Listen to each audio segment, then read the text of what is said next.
Hello Narayan Narayan Narayan Sriman Narayana Narayan Narayan. Narad महर्षी मुखामध्ये भगवत चिंतन करत करत ज्या ठिकाणी सनत कुमारांची कथा चालू आहे त्या ठिकाणी आले आणि पाहता पाहता सनत कुमारांचं सनकादिकांचं सनातनाचं सनानंदाचं आणि सनक नावांचं यांचं लक्ष नारदांच्या चेहऱ्याकडे गेलं आणि चेहऱ्याकडे पाहिल्यानंतर जरा नारदांचा चेहरा थोडासा असा उदास दिसायला लागला बघा. त्यावेळेस ते ऋषी म्हणतात, महर्षी तुम्ही तर सतत भगवंताच्या जवळ राहणारे निकटवर्तीय देवाचे प्रेमळ भक्त आहात. थोडा आवाज दे रे दादा, थोडा आवाज. सतत तुमच्या मुखामध्ये माझ्या प्रभूचं नामचिंतन असतं महर्षी. इतकं देवाचं नामचिंतन करता, सतत देवाचं चिंतन करता, तुमच्या चेहऱ्यावर उदासी. कारण माणसाचा चेहरा बरंच काही सांगून जातो त्याला. माणसं आमच्या पुढं आल्यास फार आविर्भाव जास्त आणतात. हा हा महाराज रामकृष्ण हरी जय हरी जय हरी जय हरी जय हरी हसतात, मोकळाचा मानतात. पण संसारामध्ये कणलेली माणसं, कुतलेली माणसं, दुःखी माणसं, हा सगळं कष्ट असं मनात अंतकरणात धरून कथा मंडपात येतात आणि दर्शन घेताना मग काय चाललंय तुमचं. आम्ही जर एखाद्याला प्रश्न विचारला ना ते मग निवांत उत्तर देणार, काही नाही महाराज निवांत आहे, आनंदी आनंद आहे. हा अरे तुझ्या जीवनात खरा आनंद नाहीच, उगाच सांगायचा आनंद येतो. कसला आनंद आहे हा. अंतकरणामध्ये ज्या ज्या गोष्टी घडतात त्या चेहऱ्यावर येत असतात. हे लक्षात ठेवा.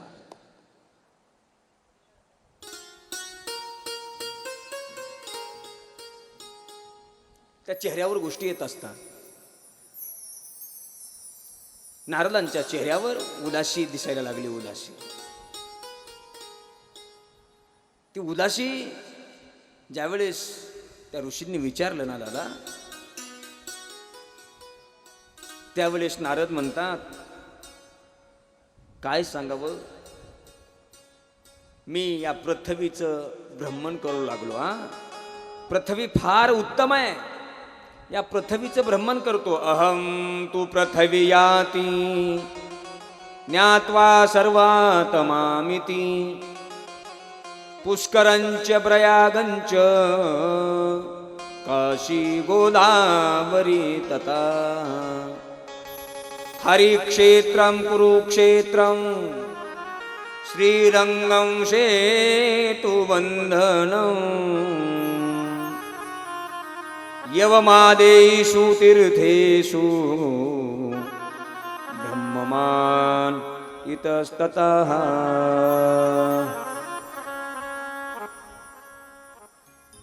ही पृथ्वी फार उत्तम आहे. या पृथ्वीचं भ्रमण करत असताना इथे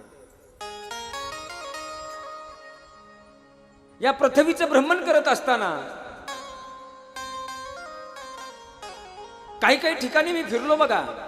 पुष्कर नावाच्या तीर्थाला गेलो, प्रयागला गेलो, काशीला गेलो, गोदावरीला गेलो, हरिद्वारला गेलो, कुरुक्षेत्राला गेलो, श्रीरंगला गेलो, रामेश्वराला गेलो. नारद मुनी सांगताय सनत कुमारांना, पण काय बऱ्याच तीर्थक्षेत्रावर गेलो, पण असं झालंय बघा सध्या, सत्य तप दया दान ते माझ्या नजरेला आढळून आलं नाही बघा. तीर्थाचा महिमा फार वेगळा आहे, तसा सर्व पाप नष्ट करणारी तीर्थ आहे.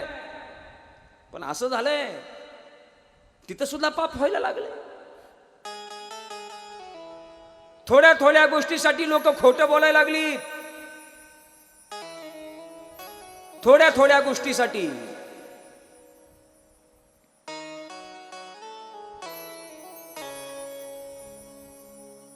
कारण हे कलियुगाचं महिमान आहे. ऐका कलीचे महिमान, असत्याशी रिजले जन, पापा देती अनुमोदन, करीती हेळन संताची. थोड्या थोड्याच गोष्टीसाठी लोक खोटं बोलायला लागलेत, पुण्याचे काम कमी करायला लागलेत आणि पापाच्या गोष्टीला थारा लोक द्यायला लागले. अरे एकाला पापी मनुष्य जर पाप करत असेल तर त्याचं पापच आहे म्हणून सांगा, त्याच्यावर पांघरून टाकण्याचा प्रयत्न करू नका.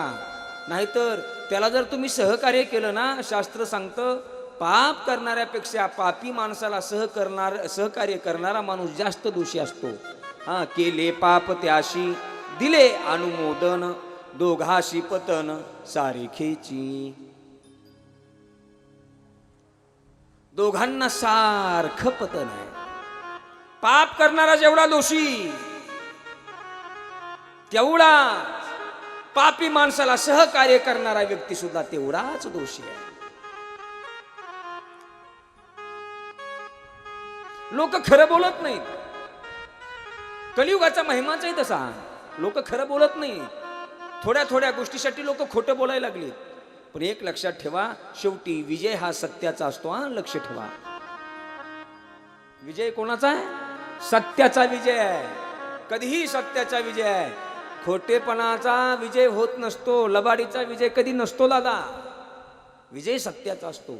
योग सूत्र नावाचं सूत्र आहे. त्या योग सूत्रामध्ये एक सूत्र आहे बघा, एखादी व्यक्ती जर सतत, ऐका तुमच्या फायद्याचा आहे, लक्ष देऊन ऐका, कथा काही नुसतं इकडून ऐकायची इकडून सोडून द्यायची नाही. अंतःकरणामध्ये कथा उतरली पाहिजे प्रत्येकाच्या.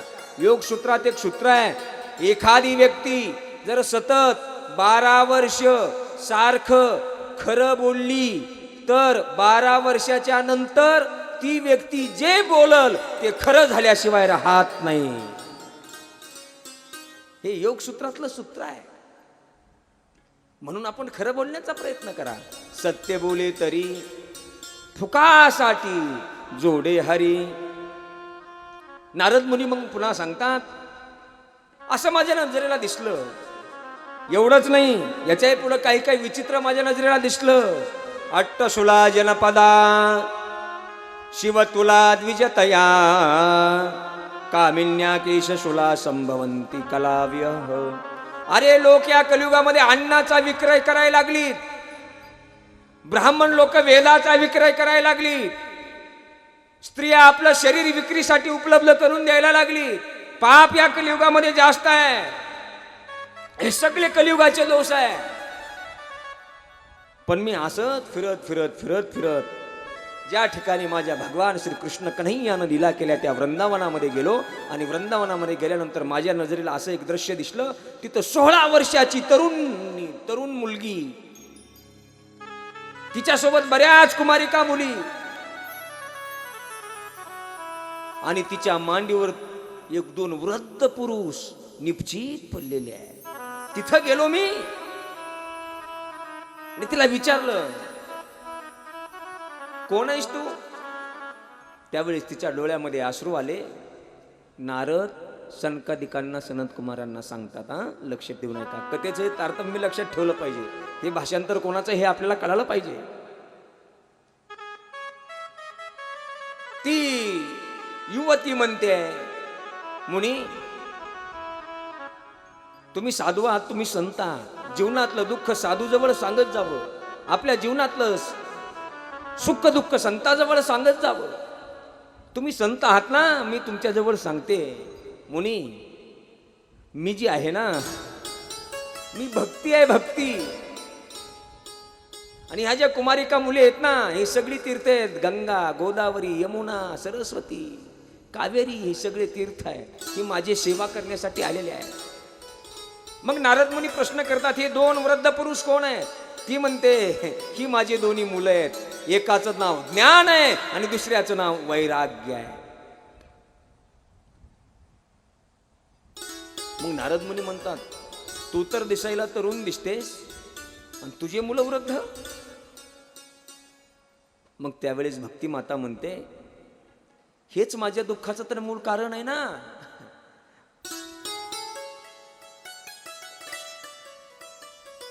कालगतीमुळे हे माझे मुलं वृद्ध झालेले आहेत. मी काय करत होते बघा. मग ती नारद मुनींना भक्ती सांगते, मुनी आता माझी कथा ऐका आणि मला शांती प्रदान करा. त्यावेळेस भक्ती माता नारदांना म्हणते, उत्पन्ना द्रविडे साह वृद्धी कर्नाटके गता क्वचित क्वचिन महाराष्ट्रे गुर्जरे जीर्णतां गताः. भक्ती रडते आणि सांगते, मुनी माझा जन्म द्रविड देशात झाला, तिथून माझी कर्नाटकामध्ये थोडीशी वाढ झाली, तिथून पुढे मी महाराष्ट्रात आले. महाराष्ट्रात कुठे कुठे माझा थोडासा सन्मान झाला. क्वचित क्वचिन महाराष्ट्रे, महाराष्ट्रात कुठे कुठे माझा मान सन्मान झाला. तिथून पुढे मी गुजरातमध्ये गेलो. गुजरातमध्ये या देशाचे लोकप्रिय पंतप्रधान माननीय नरेंद्रभाई मोदी यांचं राज्य म्हणजे गुजरात. त्या गुजरातमध्ये गेलो आम्ही बघा. आणि गुजरातमध्ये मात्र आमची सगळी हाल अपेष्टा झाली. कुणीच आमची अपेक्षा करत नाही, कुणी आमचा स्वीकार सुद्धा करत नाही.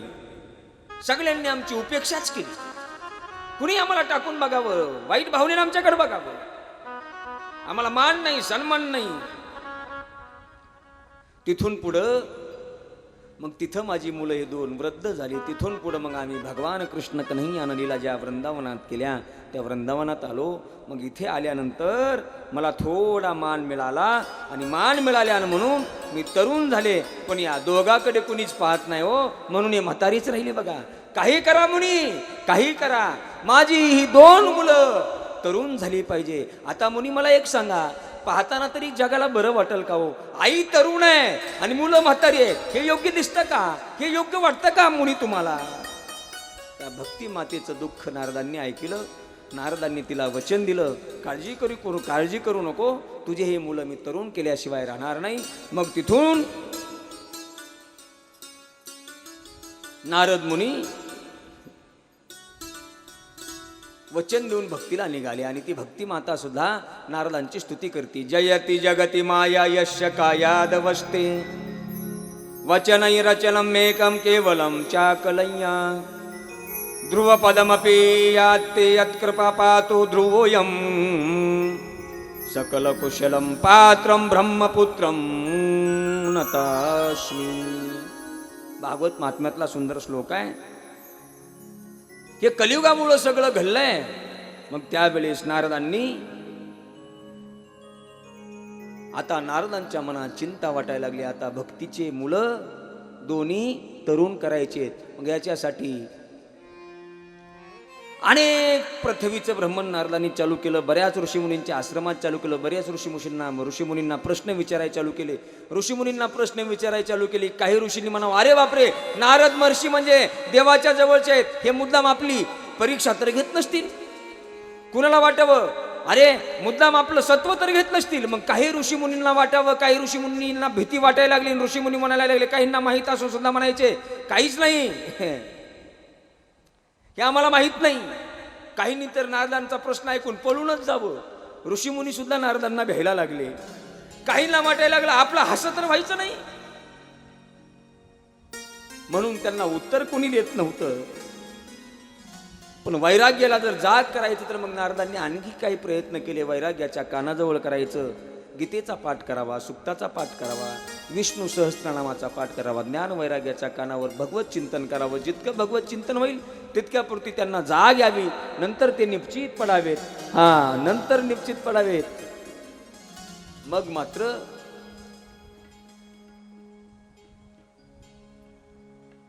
त्यांच्यावर असा परिणाम करायचा होता की त्यांना तारुण्य अवस्था प्रगट करायची होती.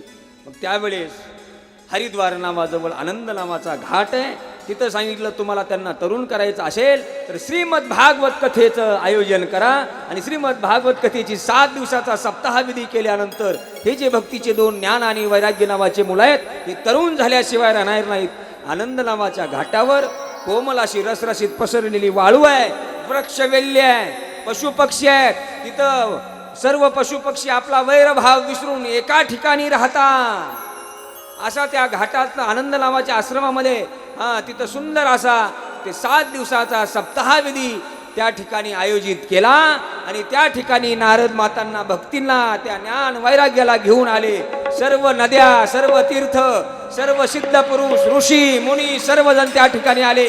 पहिला दिवस झाला, दुसरा दिवस झाला, तिसरा दिवस झाला, चौथा दिवस झाला, 5वा दिवस झाला, 6वा झाला, 7व्या दिवसाची कथा झाली आणि असा चमत्कार घडला झाला की जी वृद्धावस्थेला प्राप्त झालेली भक्तीची 2 मुलं होती ना, ती तारुण्यावस्थेत झाली, तयार झाली आणि उठून दोन्ही हातानं नामचिंतन करून भगवत चिंतन करू लागली. श्री कृष्ण गोविंद हरे मुरारी, हे नाथ नारायण वासुदेव. श्री कृष्ण गोविंद बोला बोला हरे मुरारी, हे नाथ नारायण वासुदेव. श्री कृष्ण गोविंद हरे मुरारे, हे नाथ नारायण वासुदेव. श्री कृष्ण गोविंद हरे मुरारे, हे नाथ नारायण वासुदेव. हे नाथ नारायण वासुदेव. एक ताली, एक एक. हे नाथ नारायण झाली कथा झाली आजची. चला. वासुदेव. हे नाथ नारायण वासुदेव, हे नाथ नारायण वासुदेव. हे नाथ नारायण वासुदेव, हे नाथ नारायण वासुदेव. हे नाथ नारायण वासुदेव, हे नाथ नारायण वासुदेव. श्री कृष्ण गोविंद हरे जय हो. हे नाथ नारायण वासुदेव. श्री कृष्ण गोविंद हरे मुरारी, हे नाथ नारायण वासुदेव. श्री कृष्ण गोविंद हरे मुरारे, हे नाथ नारायण वासुदेव. श्री कृष्ण गोविंद हरे मुरारे, हे नाथ नारायण वासुदेव. हे नाथ नारायण वासुदेव, हे नाथ नारायण वासुदेव.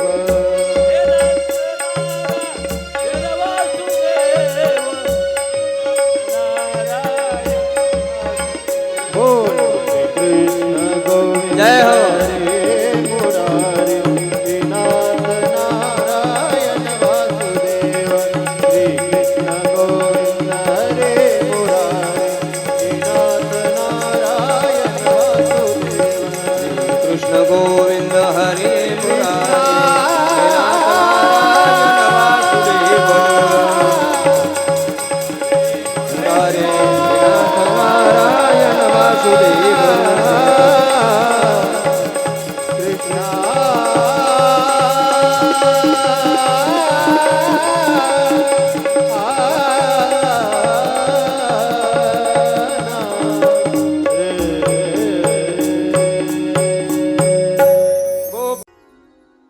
नारदांच्या कथा सप्ताह विधीमुळे भक्तिमादीचे 2 मुलं ज्ञान आणि वैराग्य वृद्धावस्थेला प्राप्त झालेले तारुण्य झाले. त्यावेळेस नारदांनी सनकादिकांना आणखी काही प्रश्न केले.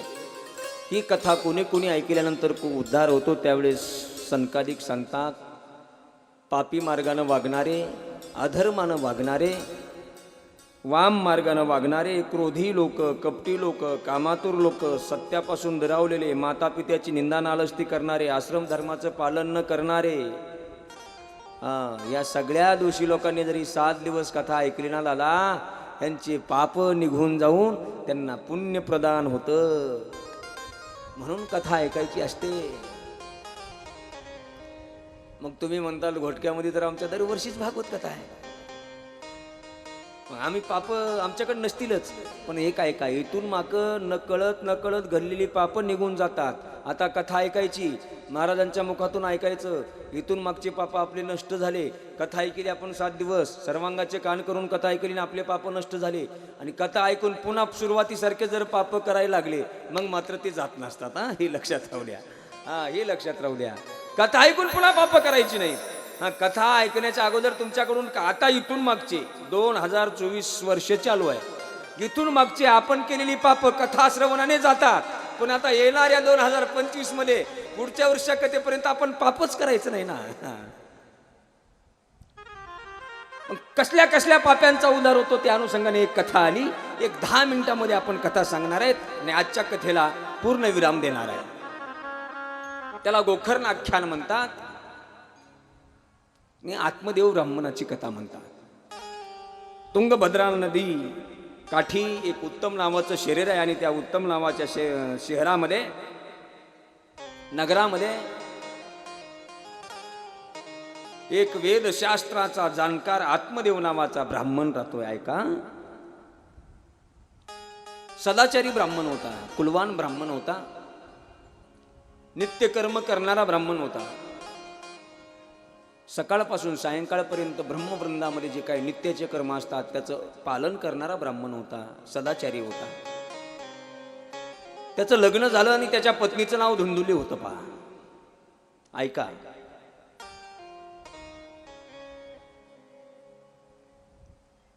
ती धुंदुली कुलीन घराण्यातली होती, पण तिचा एक स्वभाव होता, हट्टी होती. ती हट्टी, किती हट्टी असायची तर ती कोणतीही गोष्ट आपलंच खरं म्हणणारी. आता एक काही माता माऊली आहेत बघा, आपल्या पतीला इतक्या हट्टाला धरतात, इतक्या हट्टाला उठतात, इतक्या हट्टाला उठतात, त्या पतीला सुद्धा म्हणतात तुमचं काहीच खरं नाही, सगळं जे खरं आहे ते माझंच खरं आहे. तुम्हाला काय कळतंय? बऱ्याच माता माऊल्या आता कथा ऐकायला बसल्यात तशा माझंच खरं म्हणणाऱ्या. काही तर माता माऊल्या त्याच्यापेक्षा पुढे जाऊन बोलतात, ऋषी बाबा तुम्हाला तर काही कळतच नाही, खरंच कळत नाही. त्याला जर काही कळलं असतं तर तुझ्यासारखी केलीच नसती ना त्यानं. धुंदुली हट्टी होती पा. पण बघा, लग्न होऊन बरेच दिवस झालं, त्या आत्मदेवाच्या जीवनामध्ये एक दुःख होतं, ते म्हणजे संतती होती. अरे काय काय एखाद्याचं प्रारब्ध असतं दादा, किती प्रारब्ध बलवत्तर आहे बघा.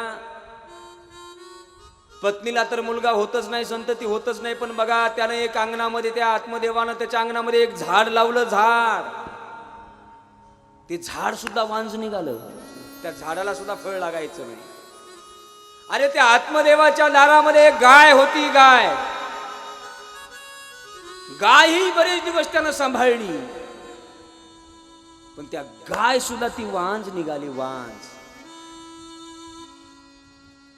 त्याच्या पुढे जाऊन सांगू, त्यानं जर मार्केटमध्ये, बाजारमध्ये आत्मदेव गेला आणि एखादं घरी खाण्यासाठी फळ जर खरेदी केलं, फळ सफरचंद, आंबा, चिकू फिकू जे काय फळ आहेत ना, ते फळ जर खरेदी केलं, बाजारातून फळ जर घरी आणलं ना भगवान पाटील, आणि घरी आणून थोडा वेळ ठेवलं की ते फळ सुद्धा नासून जावं त्याचं.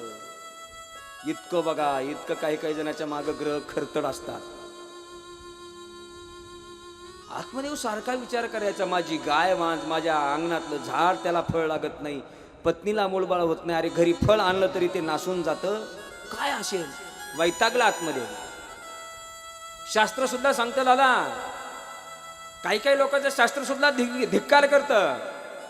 दिग्जीवितम प्रजाहीनम दिग्रहंच प्रजा विनाः दिग्धनं चानपत्यस्य धिक्कुलं संतती विनाः.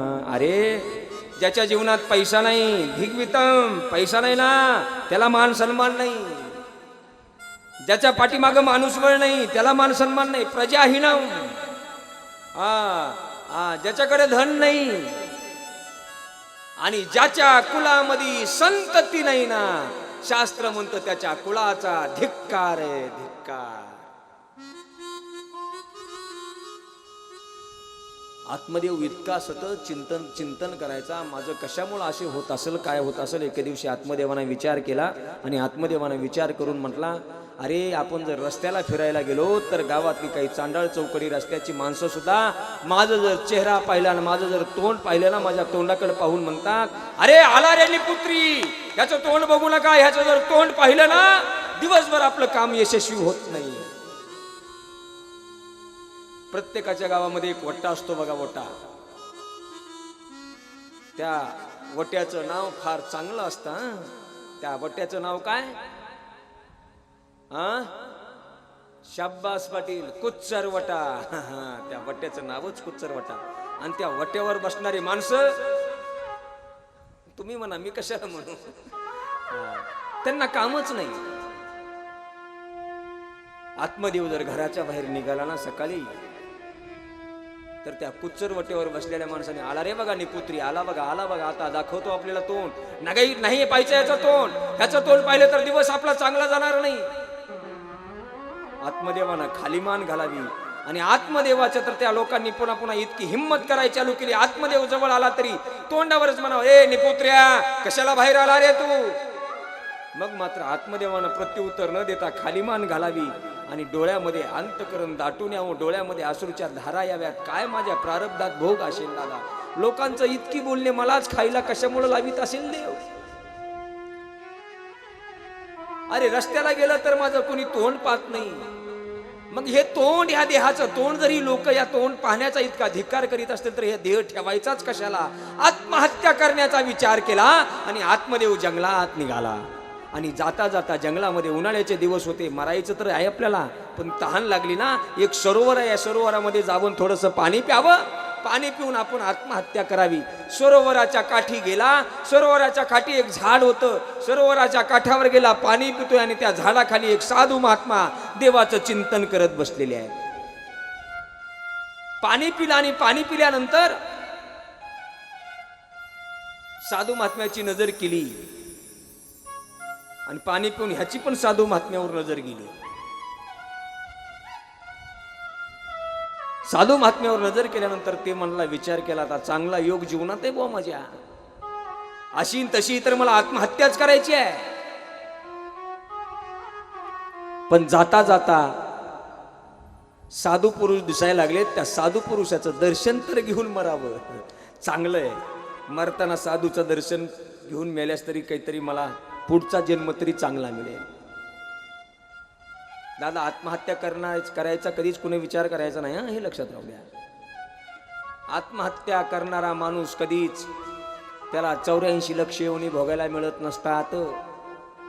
त्याच्यासाठी स्पेशल योनी आहे भगवान पाटील, त्याला पिशाच्य योनी म्हणतात. हे जे भूत फित अवचिन दिसताय म्हणता ना, ही जे दिसतात मरणानं मेलेल्या माणसांची दिसत नसतात. ज्यांनी ज्यांनी आत्महत्या केल्यात ना, त्यांना त्या योन्या प्राप्त होत असतात.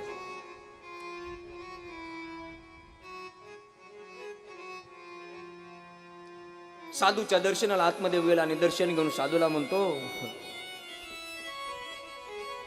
दर्शन घेतलं महाराज, आता मी अशीन तशी आत्महत्या करणार आहे, मी माझं जीवन संपवणार आहे. साधू म्हणले, का रे, कशामुळं?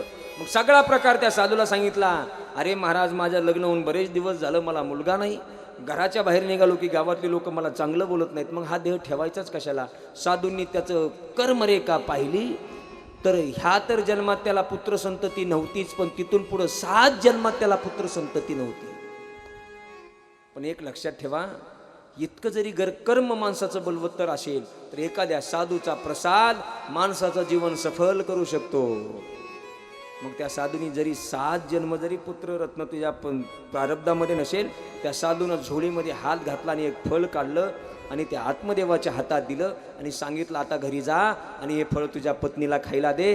काही नियम सांगितले, वर्षभर काय काय खायचं काय नाही सांगितले, व्रत वैकल्य करायला सांगितले, दान धर्म करायला सांगितलं, नियमानं वागायला सांगितलं, पूजा अर्चा करायला सांगितलं आणि हे नियम वर्षभर पाळ, तुला मुलगा होईल म्हणून साधूनं आशीर्वाद दिला. आत्मदेवानं ते फळ आणलं. घरी धुंदुली नावाची पत्नी होती, दिसायला सुंदर होती. तिच्या हातात फळ दिलं आणि सांगितलं, हे फळ सेवन कर तू. धुंदुली म्हणली, कशाचं फळ आहे? साधूचा प्रसाद आहे. हे फळ प्रसाद सेवन केल्यानंतर आपल्याला पुत्र संतती होणार आहे. पण धुंदुली जरा कपटीच होती, लक्षात ठेव. कपटी माणसं कशावर संशय घेतील काही सांगता येत नाही. धुंदुली म्हटली, हे जर फळ मी खावं मग माझ्या पोटात गर्भ राहणार, मग माझं सुंदरपण निघून जाणार, माझ्या तारुण्याचा रास होणार, अशा अनेक शंका उपशंका तिच्या अंतकरणामध्ये यायला लागल्या. मग तिनं कपटी वृत्तीनं काय केलं, मी फळ खाला असं नवऱ्याला सांगितलं आणि ते फळ आपल्या दारात जी गाय होती त्या गायीच्या पुढे टाकलं आणि ते गायीनं फळ सेवन केलं. पाहता पाहता 9 महिने 9 दिवस झाले. इकडं पती विचारायचा, गेले का ग तुला दिवस? त्यावेळेस म्हणायची, हिनं काय करायची, नुसत्या चिंध्या बांधायची चिंध्या पोटाला आणि असं पोट मोठं करायचं आणि तिकडं बहीण गरोदर होते, बहिणीला सांगून ठेवलं होतं 9 महिने 9 दिवस झाल्यानंतर तुला झालेलं लेकरू मला आणून दे, मी नुसत्या चिंध्या बांधून पोट दाखवते. वांजबाईनं चिंध्या बांधून पोट वाढवल्यासारखं हिनं केलं ना. पाहता पाहता 9 महिने 9 दिवस झाले. तिकडे बहीण तिची डिलिव्हरी झाली, तिनं बहिणीला हिला लेकरू आणून दिलं आणि इकडं पाहता पाहता ह्याच्या दारात ज्या गायीनं फळ सेवन केलं होतं ना, त्या फळ खालेल्या गायीनं सुद्धा ती गाय व्याली आणि चमत्कार असा घडला, त्या गायीला सुद्धा एक पुत्ररत्न प्राप्त झालं आणि पत्नीला सुद्धा पुत्ररत्न प्राप्त झालं. अरे ज्या घरामध्ये एक पुत्र संतती नव्हती, योग बघा साधूच्या प्रसाराची ताकद, त्याच घरात 2 पुत्र जन्माला आले. आनंदीचा आनंद त्या आत्मदेवाच्या घरात व्हायला लागला.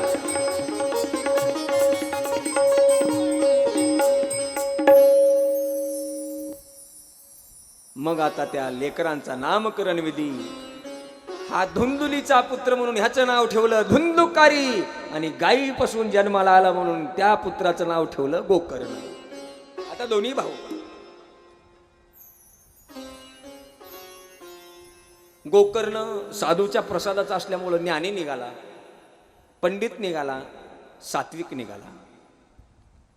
हा धुंदुकारी धुंदुलीचा असल्यामुळं, दुसऱ्या बहिणीचा आणल्यामुळं, तिनं ते गर्भात असताना काय काय कुटाने केले तिलाच माहीत. हा कपटी वृत्तीचा निघाला, राक्षसी वृत्तीचा निघाला, मारा तोडा हाना, मांस भक्षण करणे, मद्यपान करणे, अशा वृत्तीचा निघाला. थोडे दिवस झाल्यानंतर गोकर्ण ज्ञानी महापंडित बनण्यासाठी अभ्यास करण्यासाठी गुरुकुलात गेला. इकडा धुंदुकारी आपल्या आत्मदेव नावाच्या वडिलांना त्रास द्यायला लागला. दादा इतका त्रास द्यायला लागला, इतका त्रास द्यायला लागला, इतका त्रास द्यायला लागला. कधी कधी तर त्याला जर खर्चायला पैसे कमी पडले ना, बापाच्या गच्चीला धरावं, असं छातीच्या गच्चीला धरावं, म्हणावं मला पैसे दे पैसे. कधी कधी हाणामार करण्यासाठी सुद्धा बापाच्या अंगावर जावं. दादा लक्षात ठेवा, अरे ज्या बापानं आयुष्य आपल्या उज्ज्वल भविष्यासाठी खर्च केलंय, त्याच मुलानं जर बापाच्या अंगावर मारण्यासाठी बापाच्या अंगावर जाण्याचा जर प्रयत्न केला ना दादा, त्या बापाचं अंतकरण काय म्हणत असेल विचार करा. अरे तुमचं जीवन उज्ज्वल करण्यासाठी बापानं कधी पोटाला व्यवस्थित जेवण केलं नसतं रे दादा. अरे बापानं चांगली कपडे सुद्धा अंगावर कधी परिधान केलेली नसता, कारण तीच कपड्याचे उरलेले पैसे माझे मुलं चांगले कपडे घालतील म्हणून बापानं बाजूला ठेवलेले असतात. आणि त्यात जर बापाच्या अंगावर जर तुम्ही जात असताल ना दादा, त्या बापाचं अंतकरण काय म्हणत असेल याचा कधी आपण विचार केलाय का?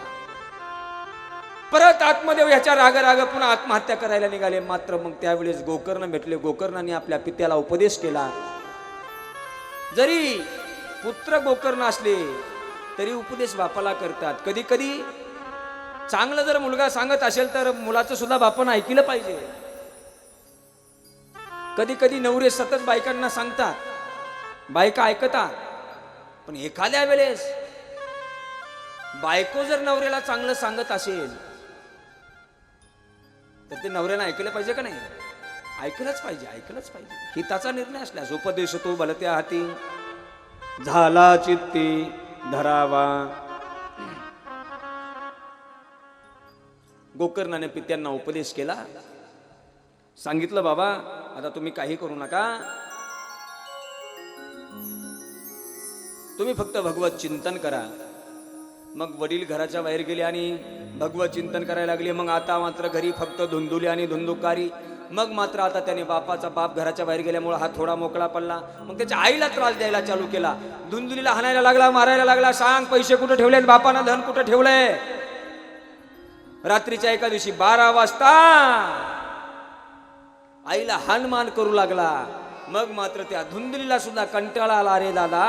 मग मात्र ह्याच्या त्रासाला कंटाळून त्या धुंदुलीनं सुद्धा आपल्या अंगणामध्ये एक आड विहीर होती, त्या विहिरीमध्ये रात्रीच्या 12 वाजता उडी घेतली आणि आपला देह त्याग केला.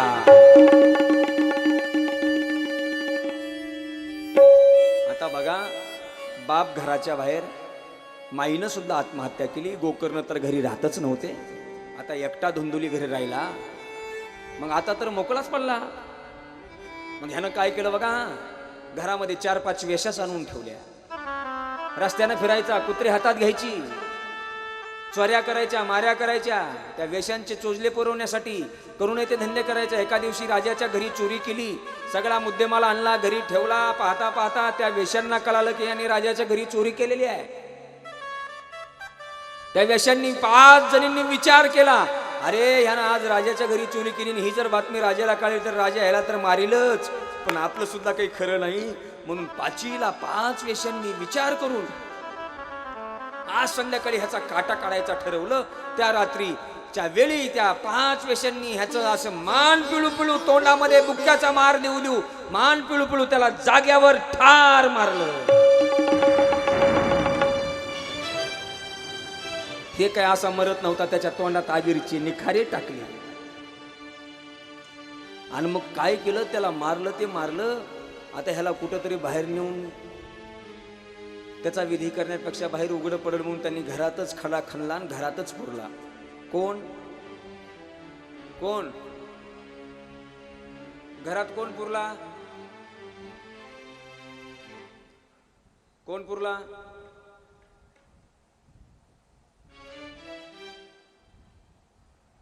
पोपटी शर्ट कोण पुरला? हा, मांडी घालून सांगा ना मला. धुंदुककारी पुरला. हा, असं काय विचारतो म्हणजे तुमचं कथेवर लक्ष आहे का नाही हे पाहायचं असतं मला, बाकी काहीच नाही. मग महाराज त्या वेश्या तिथून निघून गेल्या. काही लोकांनी त्या वेश्यांना विचारलं, अरे कुठं गेला? तर त्यावेळेस म्हणायच्या, ते आमचा प्रियकर बाहेर देशात गेलाय. बाहेर देशात कमाई करून आणण्यासाठी, आमच्यासाठी धन आणण्यासाठी, धन कमवण्यासाठी आमचा प्रियकर बाहेर देशात गेलेला आहे. पाहता पाहता धुंदुकारी तर मरण पावला, वडील तर घरी नव्हते. काही दिवसानंतर गोकर्ण महाराज घरी आले. आणि गोकर्ण महाराज घरी आल्यानंतर आपल्या घरी आले आणि अंगणामध्ये बाजीवर आराम करत असताना रात्रीच्या 12 वाजता घरातून वेगवेगळे आवाज यायला लागले.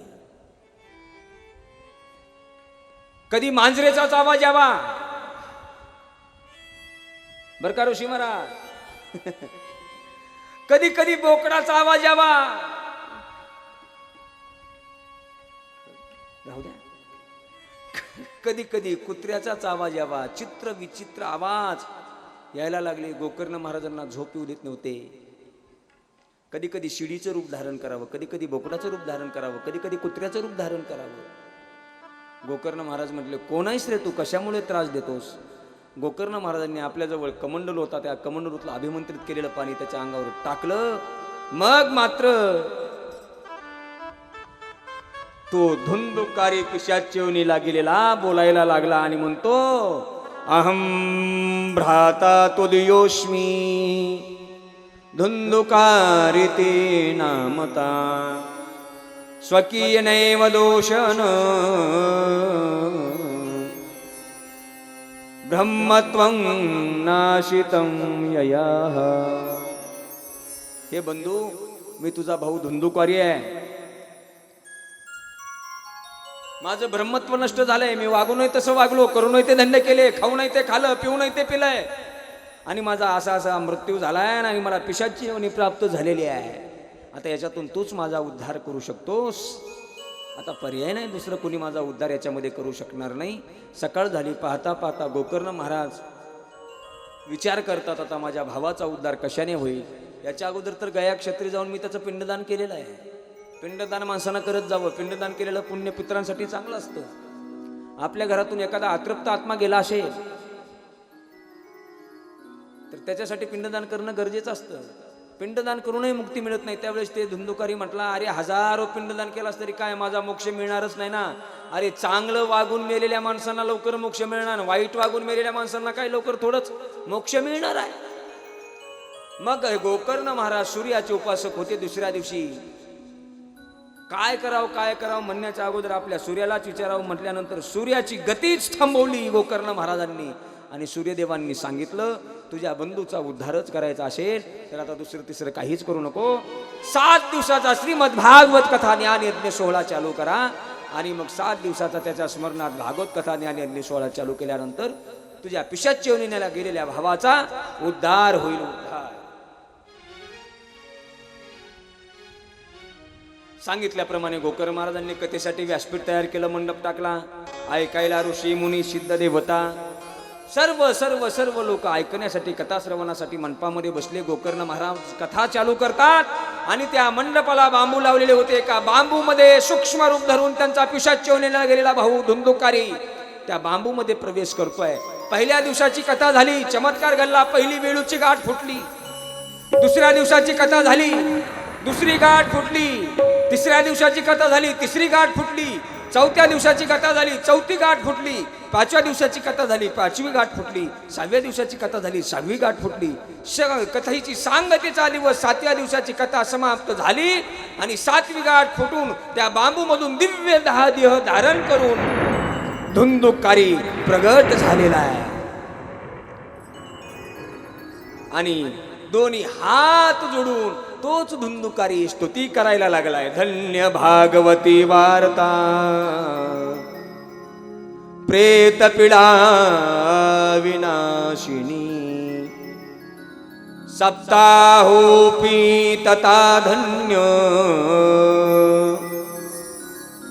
कृष्ण लोक फलप्रदाः. इतकी कथा भगवंताची दिव्य आहे. अरे ज्यांना ज्यांना प्रेत योनी प्राप्त झाली अशांचा सुद्धा उद्धार करणारी कथा आहे. पण ही कथा ऐकताना फार आपण श्रद्धापूर्वक अंतकरणाने ही कथा ऐकली पाहिजे, भावनेनं कथा ऐकली पाहिजे. विक्को थोडा कमी कर बघा, विक्को कमी कर विक्को. एवढंच नाही, कथा ऐकताना श्रद्धा भावना अंतकरणामध्ये प्रगट करा. 7 दिवसामध्ये शक्यतो 1 वेळा भोजन करून कथा श्रवण करा. शक्य असेल तर, माझी बळजबरी नाही. एका ठिकाणी ज्या ठिकाणी आपण बसलोय ते ठिकाण ती जागा कधी बदलू नका. 7 दिवस आता कथेमधून असं उठायचं, कथा चालू असताना उठणं, बाहेर जाणं आणि परत कथेत येऊन बसणं, याला विधीने कथा श्रवण म्हणत नाही. याचे नियम आहेत दादा, नियम आहेत.